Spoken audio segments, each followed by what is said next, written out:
Hello and welcome to News Central Now. I am Adebola Adedugba. The top stories at this hour. President Tinubu calls for Africa's representation on UN Security Council. 25 dead, 15 hospitalized following cholera outbreak in Sokoto. Somaliland's Electoral Commission declares opposition leader Abdullahi as winner. And details shortly.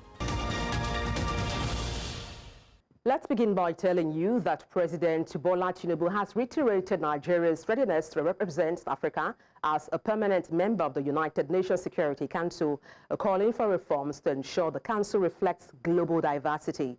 In a statement released on Tuesday by Special Advisor on Information and Strategy, Bayo Onanuga, Tinubu emphasized the need to allocate 2 permanent seats to Africa, stating that Nigeria is ready and willing to serve in this capacity.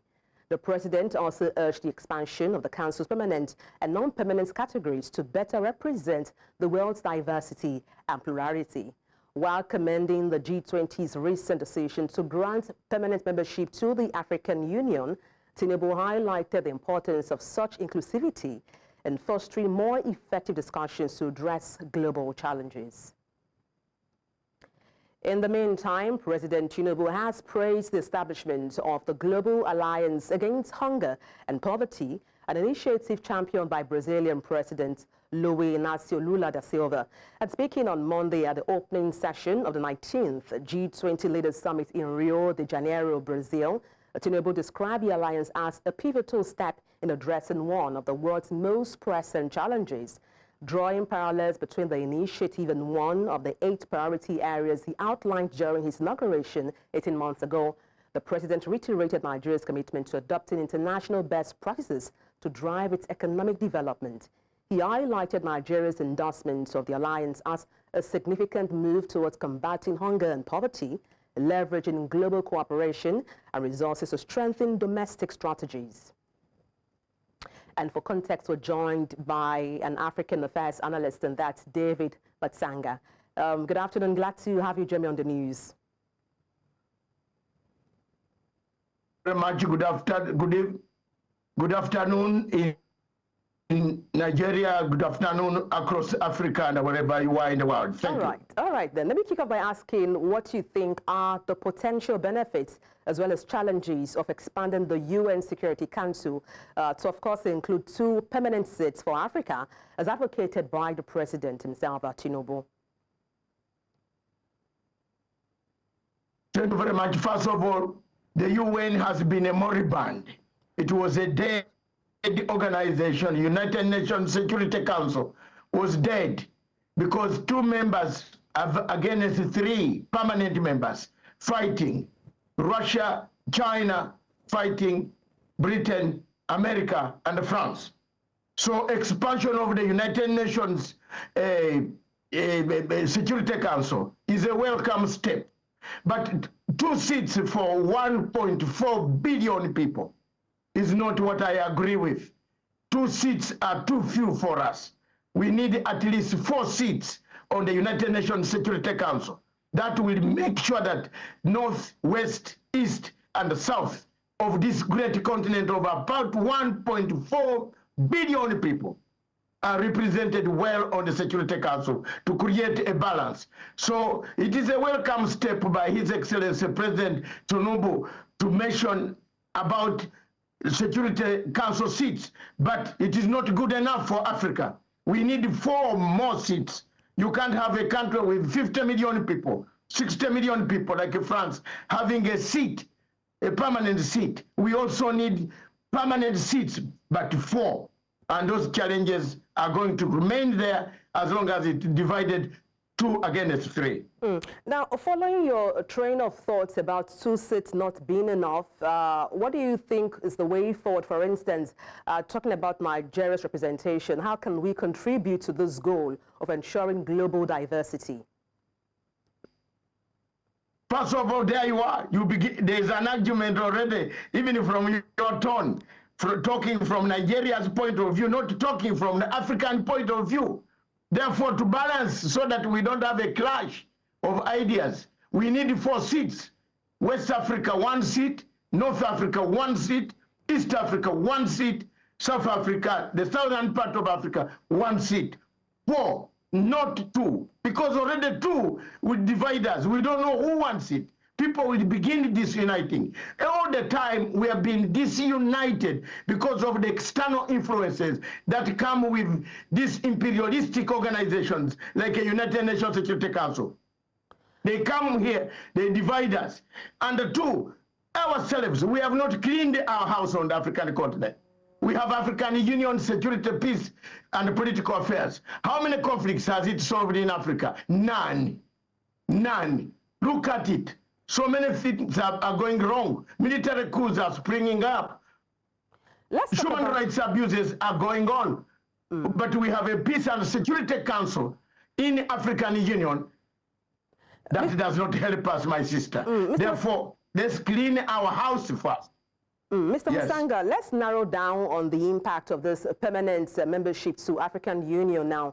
How do you think the G20's decision to grant permanent membership to African Union impacts Africa's influence in global affairs?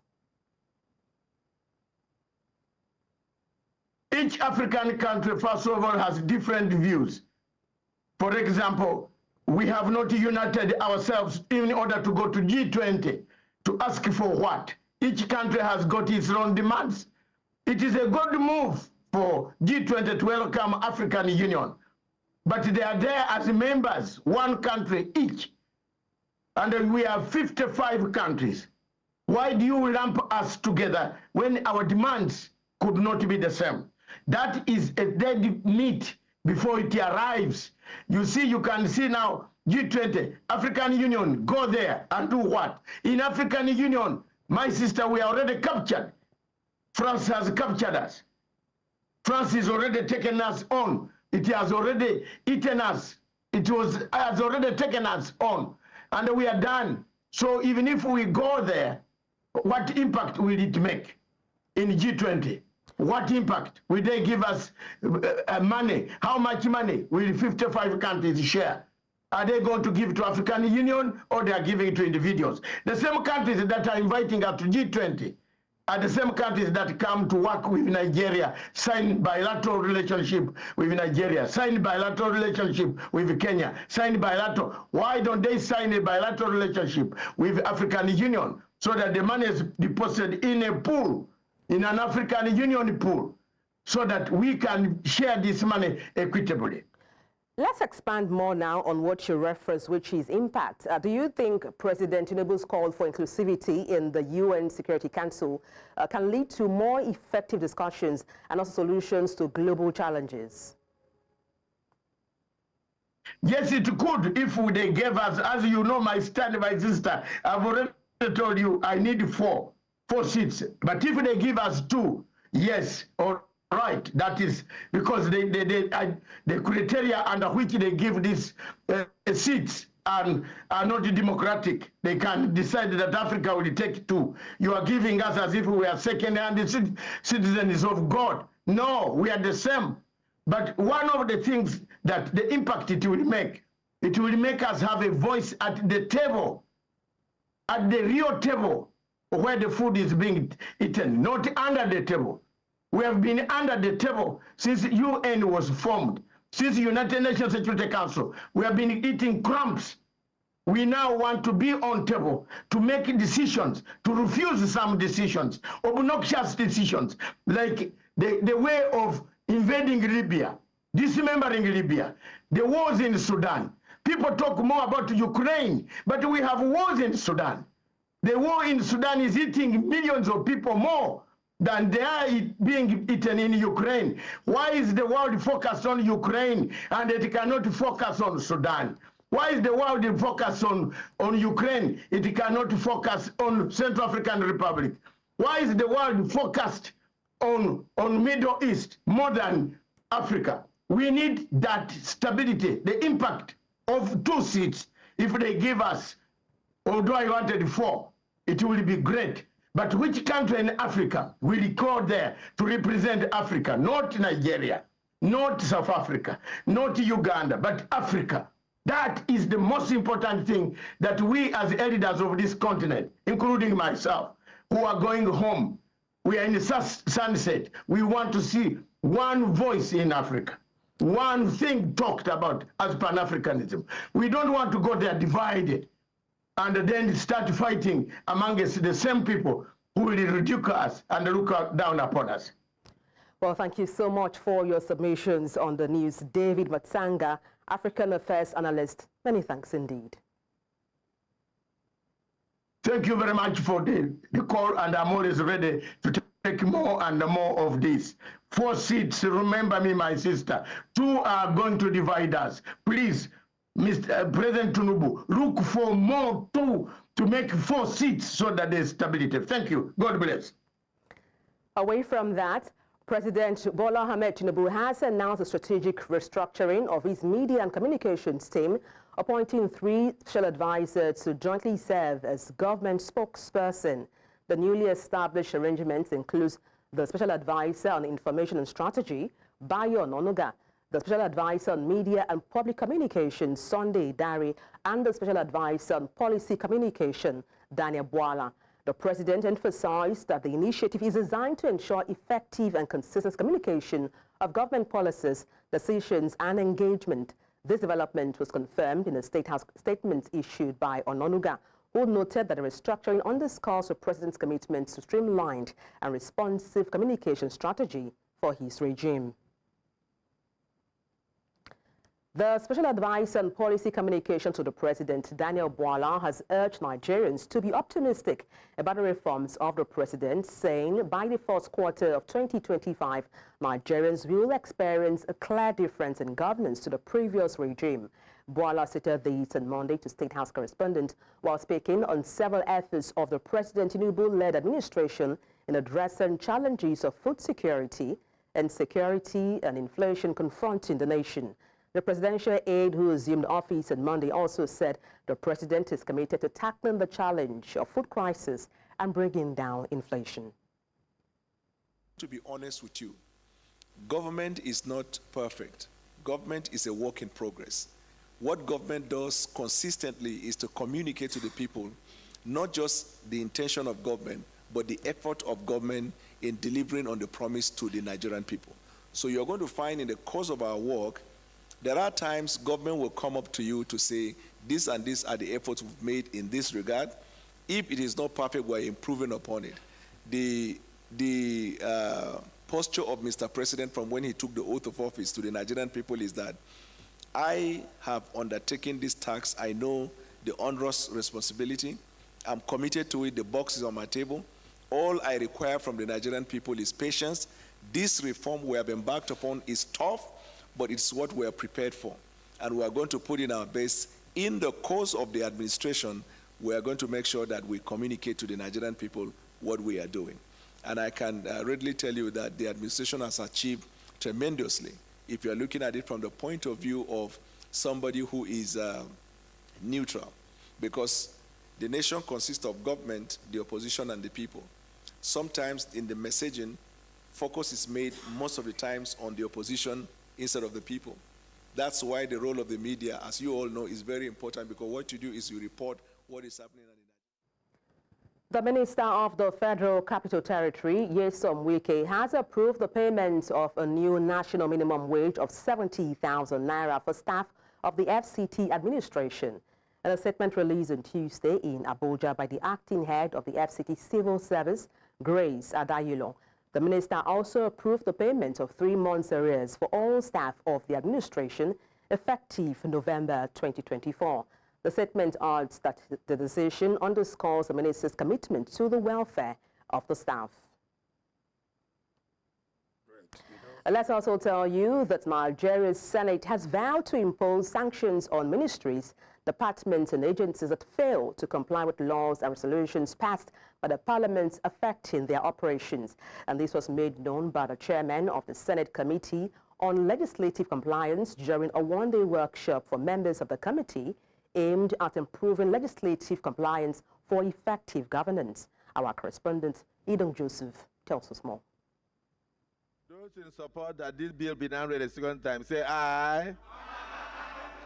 The legislature, while tasked with making laws, is also responsible for effective implementation of these laws and other resolutions.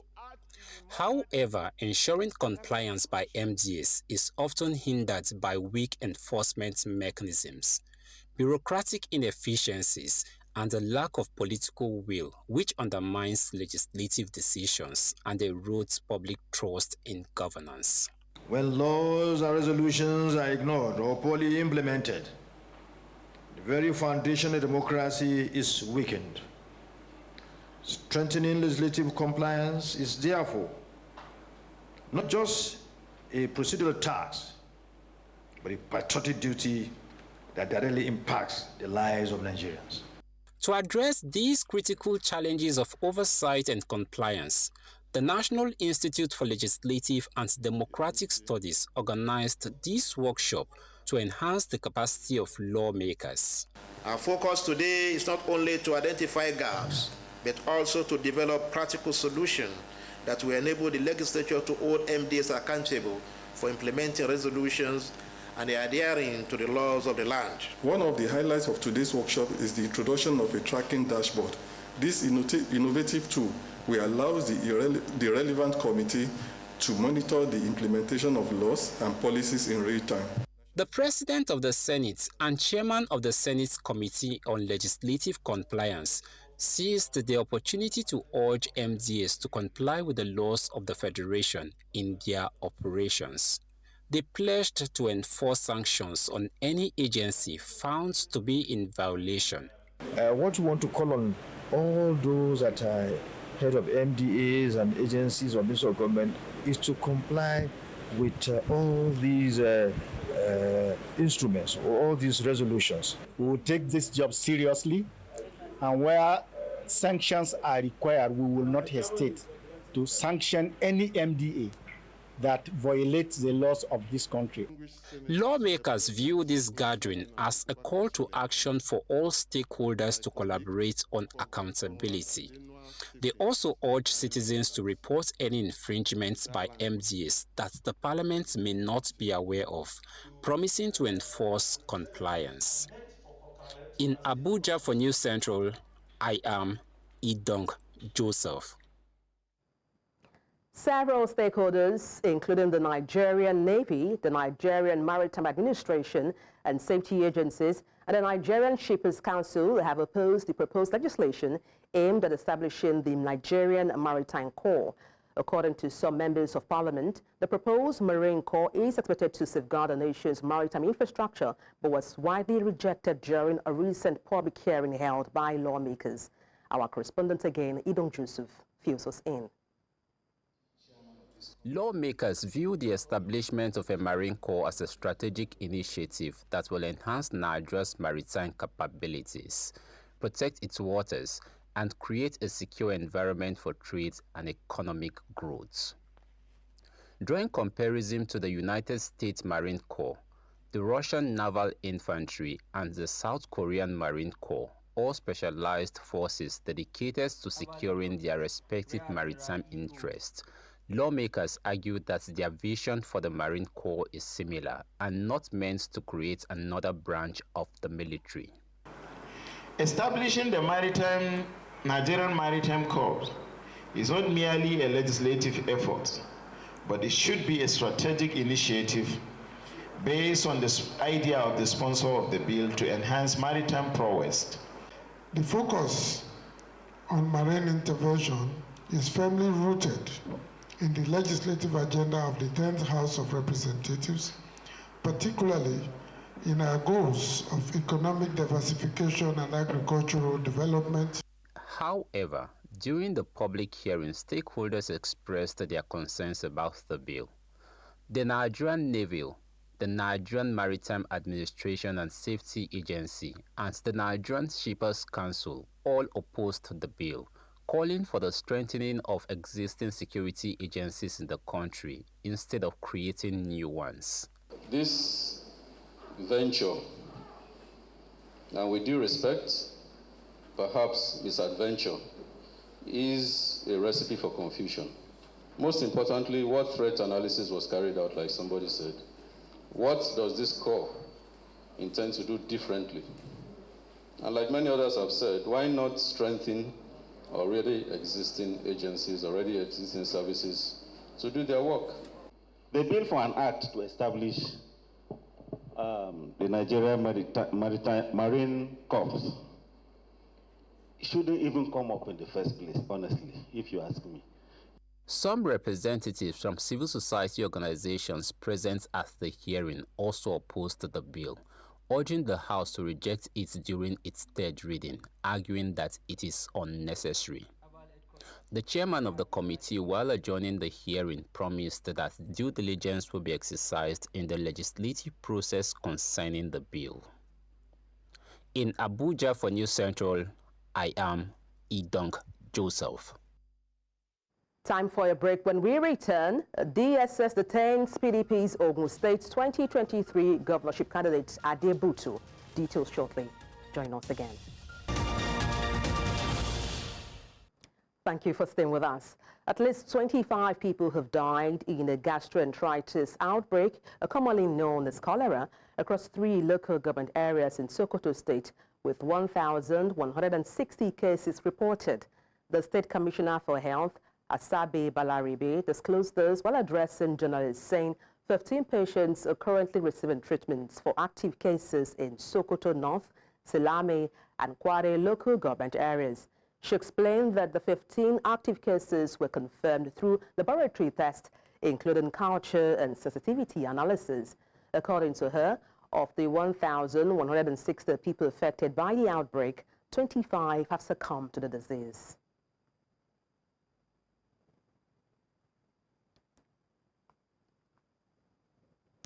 And now to politics, where the People's Democratic Party candidates in the 2023 governorship election in Ogun State, Ladi Adebola, has been detained by the Department of State Services. The PDP Publicity Secretary in Ogun State, Kayode Adebayo, confirmed Adebola's arrests and detention in a statement issued in Abeokuta on Monday. According to Adebayo, Adebola was reportedly invited for questioning, allegedly in connection with disturbances during the local government elections held on Saturday, 16th November 2024.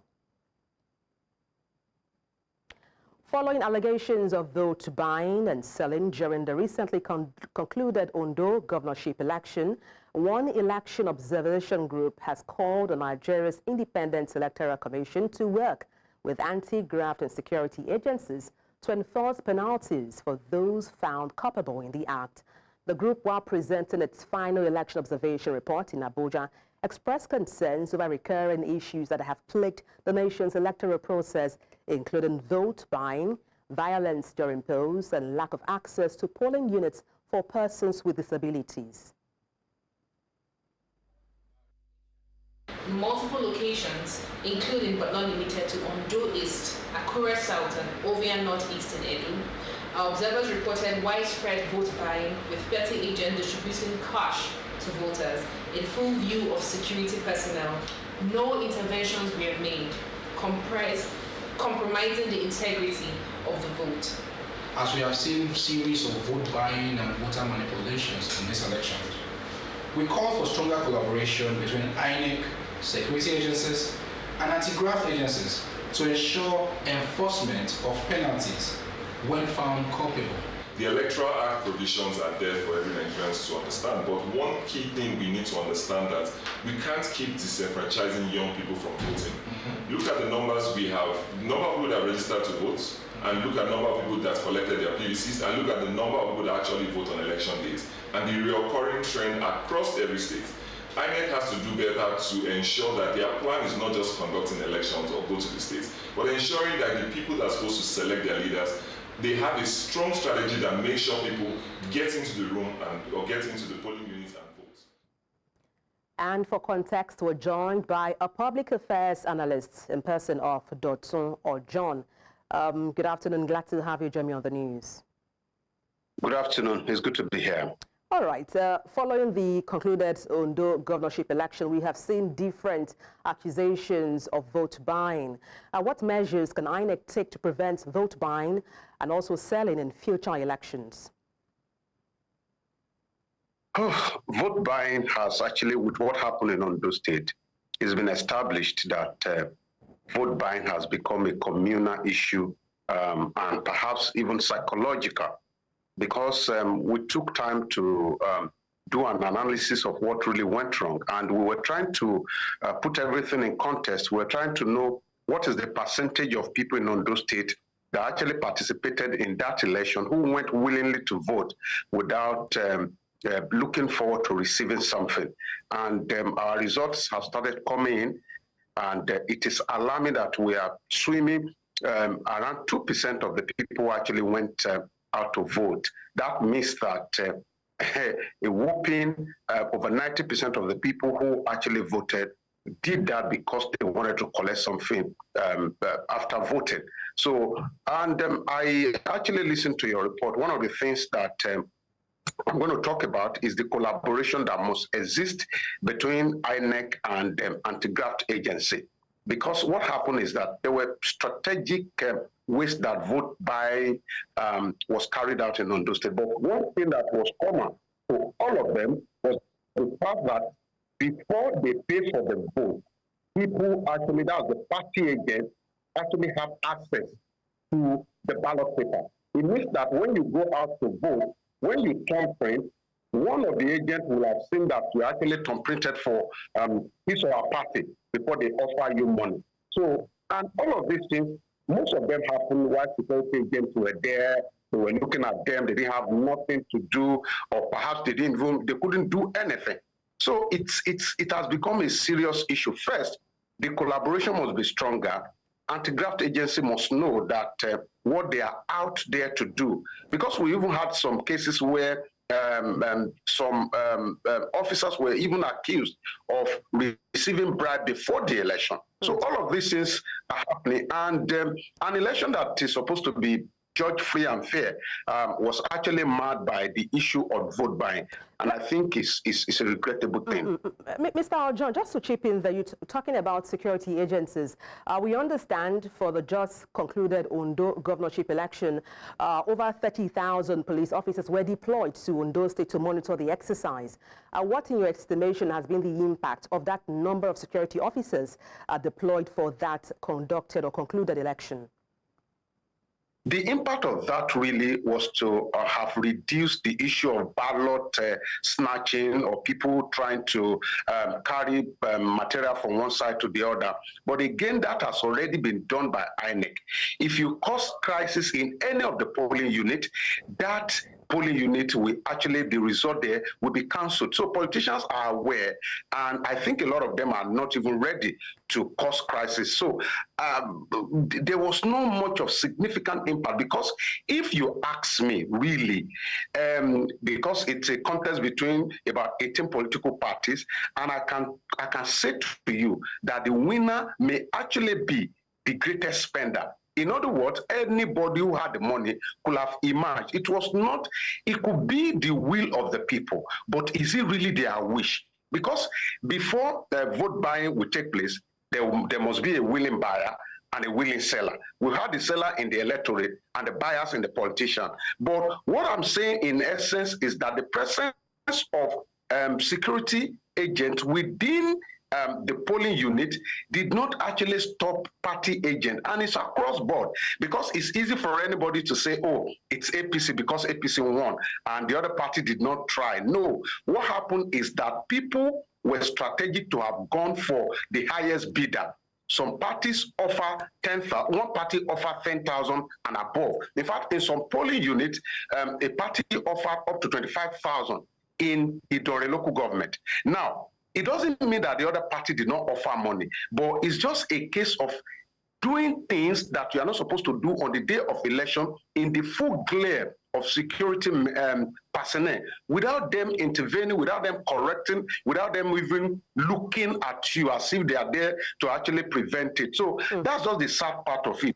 Securing the electoral material, fantastic. Ensuring that people do not move from one local government to the other, fantastic. But on the issue of vote buying, I think everyone The politician failed, the electorate failed, INEC failed, and police personnel also failed. Now, looking ahead now, Mr. John, let's talk in hindsight and take lessons from the election. Moving on now, what can be the role of political education or awareness to make people aware of their conduct or comportment, when during, casting their vote, for elections, and also as a way to sensitize them against vote buying or even selling going forward? Okay, now, before we go to that, I must make it very clear that everything stops at the table of the politician. Because what led us to this place in the first place is the lack of belief that people have in their leader. They don't believe their leader. And there's this communal mentality that everybody wants to take their own portion of the national cake. Ideally, taking your own portion of the national cake, there's nothing wrong in it. That's what they call dividend of democracy. But because people don't have access to this basic dividend of democracy, what they have devised is to say that even if I'm going to see the politician for just one day, I am going to collect what belongs to me. And it has become a communal mentality. That's why when they come out, they just think that the only day they can get the politician is on the election day. So the first cure, as we move forward, is to provide good leadership. Most of the problems we have in Nigeria today, the only cure from them is good leadership. When people know that when they vote the right set of people, number one, that the people will get there, and number two, in return, that the people they vote for will return power to them in form of dividend of democracy, you will see that their mindset will actually change. And number three, INEC is not just about conducting election. Everything that has to do with electoral process, INEC is involved. So from the end of a particular election to the start of another one, each time INEC has a responsibility, and the responsibility is telling the people, is engaging them, is telling them the importance of voting, and allowing them to understand that if they are not important, politicians will not come to them to buy their vote. It shows that the people still have power, but the people do not know what to do with the power they have in their hand. So they need somebody to continue to remind them. And constitutionally, INEC has been in this position to continue to remind the people that you are so powerful. That's why politicians come to you year in, year out to buy your vote. So education, political education, electoral education should be something that is done from the end of one election to the start of a new one. And you know that anything that is bad is not going to be done one day. We just believe that this process will help our election in Nigeria. Apologies for butting in there. We're pressed for time, Mr. Ojon, but just as we wrap up, this interview with you, just very briefly, when it comes to inclusivity, what steps can INEC take to address lack of access to polling units for people with disabilities? Okay, so I engaged, I think we had about, I engaged with INEC before the Ondo State. I think we had about 7 or so engagement. And at every point in time, INEC will come out to say, oh, this is the plan they have. But again, they always call for more in terms of access. Number one is that people who have visual impairment, I think are a major issue now, because they have to be led to the polling area, and most often the man that leads them can decide to even set their vote without them knowing. The man that leads them can make them vote for his own political party as against the wish of those people who have such issue. So I think there's a special, I forgot the name of the thing, there's a special card that can, voters card that can actually be made for them to be able to read and know which party to vote for. I think INEC has improved over the years, and I think the next stage now, which I'm concerned about, is people who cannot actually, who have visual impairment. I think those are the ones that should be considered. And that's a fine place to wrap up. Thank you so much for your expertise on the news. Dotun Ojon, Public Affairs Analyst. Many thanks indeed. It's a pleasure. As part of activities to mark this year's World Toilet Day held on Tuesday, UNICEF, in collaboration with the Borno State government, is set to launch a comprehensive action plan aimed at ending open defecation in the state. News Center's correspondent Umaru Kerawa reports that the initiative seeks to address the urgent need for improved sanitation, particularly in rural communities where open defecation remains prevalent. Globally, there are 3.5 billion people living without safe toilets and 2.2 billion people without safe drinking water. 419 million people still go to the toilet in the open. That means they're defecating in the open. And although these figures are global, they reflect our local reality as well. To boost access to infrastructure and service delivery and close the gap, the right policy action and enabling environment are necessary steps to achieve at scale and with sustainability. The time is now. With 6 years left for the SDGs to end, that is 2030, the window for action is rapidly closing. Lack of sanitation has a profound impact on public health, economic productivity, environmental sustainability, and educational attainment, especially for women and girls, who are affected disproportionately by poor sanitation conditions.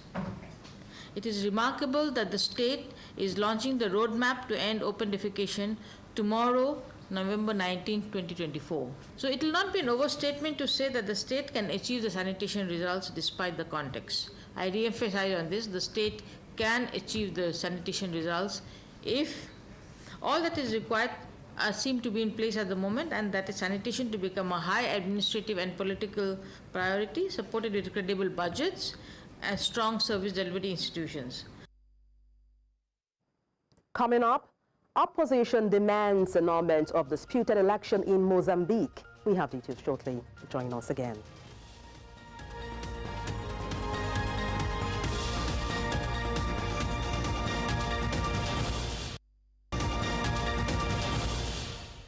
Thank you for staying with us. Somaliland's Electoral Commission announced on Tuesday that the opposition leader has won the presidency of the breakaway territory. International observers praised the 13th November election, in which about 1.2 million people were registered to vote, as a testament to Somaliland's peaceful democracy. According to the Election Commission chairman, Muse Yusuf Abdirahman, popularly known as Iro, won the election with 63.92% of the vote, significantly ahead of the outgoing president, Muse Bihi, who got 34.81%, and Social Justice Party leader, Faisal Warabe, who polled 0.74%. The 68-year-old Abdullahi has outlined few concrete policy changes, but emphasizes his ambition to serve as a unifying figure. He accuses Bihi of having divided Somaliland during his tenure. In southern parts of the continent, Mozambique's opposition party, Renamo, has called for the annulment of last month's contentious elections, heightening tensions that have already resulted in weeks of deadly protest. Renamo, formerly the country's largest opposition force, has joined Pademo's party leader, Venancio Mondlane, in rejecting the 9th October election result. Mondlane claims the vote was fraudulent and has urged continued demonstration. He has also demanded the formation of an interim caretaker government to oversee the country until new, free, fair, and transparent elections can be held. The National Election Authority announced that the ruling Frelimo party, which has been in power for nearly 5 decades, secured 71% of the vote. Mondlane's Pademo's party garnered 20%, while Renamo lagged behind with just 6%. Renamo leader Usufo Mamade has dismissed the result, alleging widespread electoral fraud.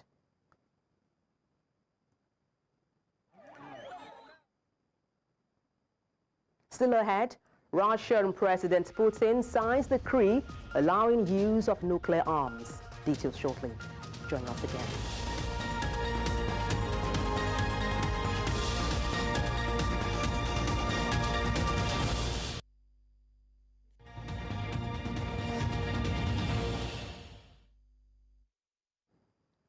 Russian President Vladimir Putin on Tuesday signed a decree permitting Moscow to use nuclear weapons against a non-nuclear state if it is supported by nuclear powers. The decision comes on the 1,000th day of Russia's offensive in Ukraine and follows the United States' approval for Kyiv to use long-range missiles to strike military targets inside Russia.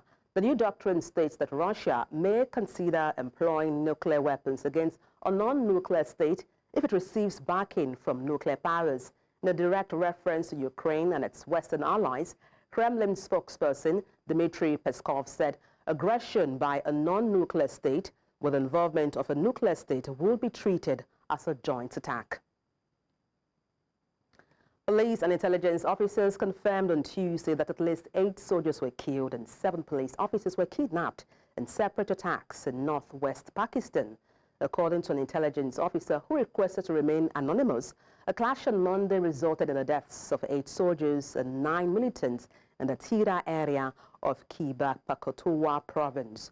A senior police official who also wished to remain unidentified stated that 7 police officers were abducted at a checkpoint in a separate attack in the province, with the assailants also seizing the officers' weapons. It follows the attack on Saturday when 7 soldiers were killed by separatists in Balochistan province, southwest Pakistan. Now, this incident came just a week after a bombing by the same group that killed 26 people, including 14 soldiers, at a train station in the provincial capital. A court in Hong Kong on Tuesday sentenced all 45 defendants convicted in the city's largest trial under its sweeping national security law, with mastermind Benny Tai receiving the longest sentence of 10 years. The United States, Australia, and human rights organizations swiftly condemned the verdict, citing it as evidence of the city's declining political freedom since Beijing imposed the security law in 2020. The group was charged with subversion after holding an informal poll in 2020 as part of a strategy to secure a pro-democracy electoral majority. Meanwhile, a Taiwanese lawmaker, Puma Shen, has urged politicians on the self-ruled island to take heed of developments in Hong Kong following the sentences of dozens of democracy campaigners in the city. 的时候，其实说真的，依照他们的速度，他1个礼拜也就可以做出来了。他之所以可以拖那么长的时间，他一方面就是他想要消磨大家的心智，然后一方面呢，很重要的，以中国的观点来讲，他就是要让大家淡忘，就是说，即使媒体记得了，然后呢，媒体也报道了，但一般人就比较没有什么感觉。对，以现在来讲呢，他。